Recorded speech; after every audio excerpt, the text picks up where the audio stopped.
Hi అండి, ఈరోజు recipe butter stick. ఈ బటర్ స్టిక్స్ని ఏ విధంగా ప్రిపేర్ చేసుకోవచ్చో ఒకసారి ఈ వీడియోలో చూద్దామండి. ఇవి ఇంట్లో ఈవినింగ్స్ టైంలో స్నాక్స్ లాగా చేసుకొని తినొచ్చు. వీటిని బొంబాయి రవ్వ, రైస్ పౌడర్, బటర్ మిల్క్తో చేస్తారు. ఇవి ఏ విధంగా ప్రిపేర్ చేసుకోవచ్చో ఒకసారి ఈ వీడియోలో చూద్దామండి.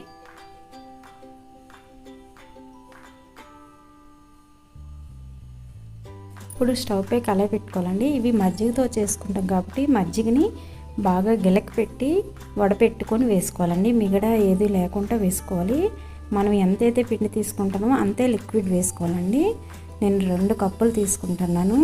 బొంబాయి రవ్వ పిండి కలిపి 2 కప్పులు. కాకపోతే బొంబాయి రవ్వను కొద్దిగా తక్కువ వేసుకోండి. పిండి 1 కప్పు వేసుకొని 3/4 వంతు బొంబాయి రవ్వని వేసుకుంటే కరెక్ట్గా సరిపోతుందండి. మీరు లేదు 2 కప్పులు వేసుకున్నప్పుడు కొంచెం మజ్జిగని కొంచెం పావు ఎక్కువ వేసుకోండి. ఇందులో చిల్లీ ఫ్లేక్స్ ఒక 1 స్పూను, 1/2 టీ స్పూన్ జీలకర్ర, 1 స్పూను సాల్ట్ వేసుకొని వాటన్నిటిని మరిగించాలి. ఒక 1 మినిట్ మరిగించుకున్నాక మనం 1 కప్పు రైస్ పౌడర్ అండి, ఇది రైస్ పౌడర్ వేసుకొని ఇందులో బొంబాయి రవ్వ కూడా వేసుకుంటున్నాము. వేసుకొని 2 బాగా కలిసేటట్టుగా ఫాస్ట్గా కలుపుకోవాలండి. ఫాస్ట్గా కలుపుకుంటే ఉండలు కట్టుకుంటూ ఉంటుంది. కొంచెం ఇక్కడ ఈ ప్రాసెస్లో మాత్రం కొంచెం ఫాస్ట్గా చేయాలి.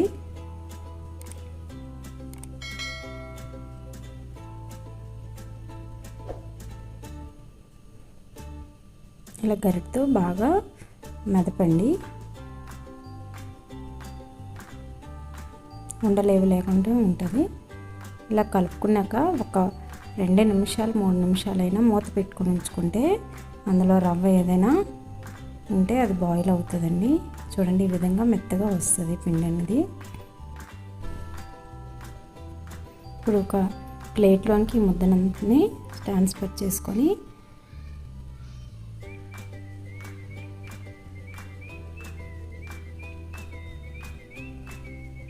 ఆ ప్లేట్లో ముద్దంతా వేసుకున్నాక పైన కొద్దిగా కొత్తిమీరని వేసుకోవాలండి. కొత్తిమీరని సన్నగా కట్ చేసి వేసుకోండి. వేసుకొని ముద్దని కొత్తిమీర ముద్ద కలిపేటట్టుగా కొంచెం ఆయిల్ రాసుకొని చేతికి ఇలా మొత్తం మ్యాష్ చేయాలండి.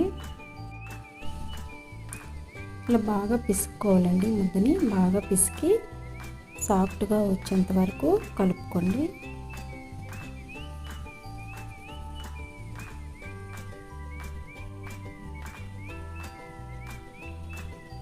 ముద్దని ఈ విధంగా కలుపుకొని ఇవి స్టిక్ లాగా చేసుకోవాలండి. స్టిక్స్ ఎలా ఉంటాయో ఆ విధంగా రెడీ చేసుకోవడానికి ఒక నిమ్మకాయ సైజులో ముద్దని తీసుకొని మనం ఒక చెక్క పైన ఇలా రోల్ చేస్తూ స్ట్రైట్గా రోల్ చేసుకోండి.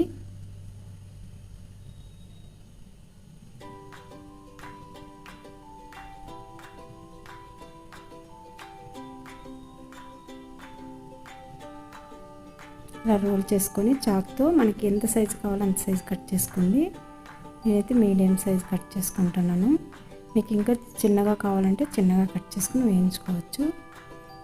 ఒకే సైజు అయితే వేయించుకున్నప్పుడు కూడా ఒకేలాగా వేగుతాయి. అందుకోసం ఒక సైజులో కట్ చేసుకోమంటున్నాను. ఈ విధంగా అన్నిటినీ ప్రిపేర్ చేసుకోవాలండి. ఇదిగోండి, అన్నీ ఇలా ప్రిపేర్ చేసుకున్నాము. వీటిని ఆయిల్లో వేయించుకోవాలి. అందుకోసం స్టవ్ పై కళాయి పెట్టుకొని అందులో డీప్ ఫ్రైకి సరిపోయినంత ఆయిల్ వేసుకోండి.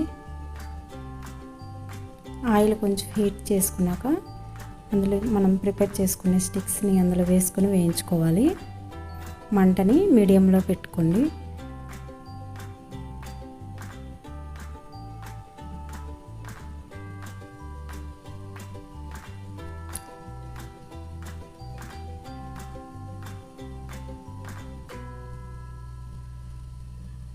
ఆయిల్కి ఎన్ని అయితే సరిపోతే అన్నీ వేసుకొని వేయించుకున్నాక ఒకసారి మనం గరిటతో కలుపుకోవాలండి.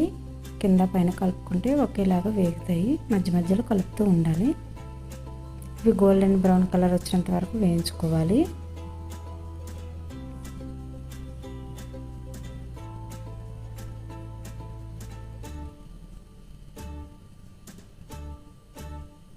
ఇలా పైకి కిందకి కలుపుతూ ఉండండి.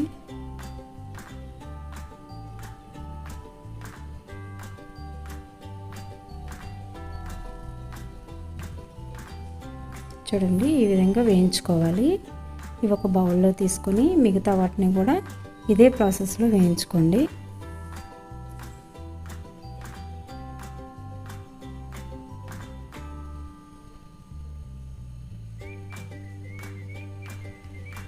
అన్నిటినీ ఇదే విధంగా వేయించుకోండి. వేయించుకొని ఒక సర్వింగ్ ప్లేట్లో తీసుకొని మనం టమాటా సాస్ అయినా చిల్లీ సాస్ అయినా లేదా పుదీనా సాస్తోనైనా సర్వ్ చేస్తే చాలా బాగుంటుందండి టేస్ట్. ఇవి మజ్జిగ వేయడం వల్ల పుల్ల పుల్లగా కొంచెం కారంగా టేస్ట్ ఉంటుంది. మీరు కూడా ఒకసారి ట్రై చేసి చూడండి.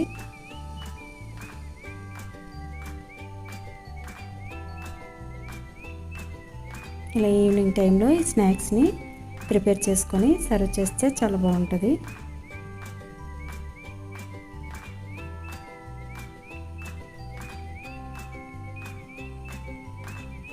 చూడండి ఎలా వేగిందో, లోపల కూడా మనకి క్రిస్పీగా వచ్చాయి.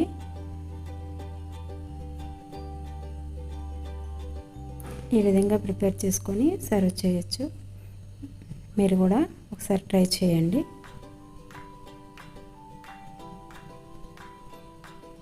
టమాటా సాస్లో ముంచుకొని తింటే చాలా బాగుంటాయి. Thank you.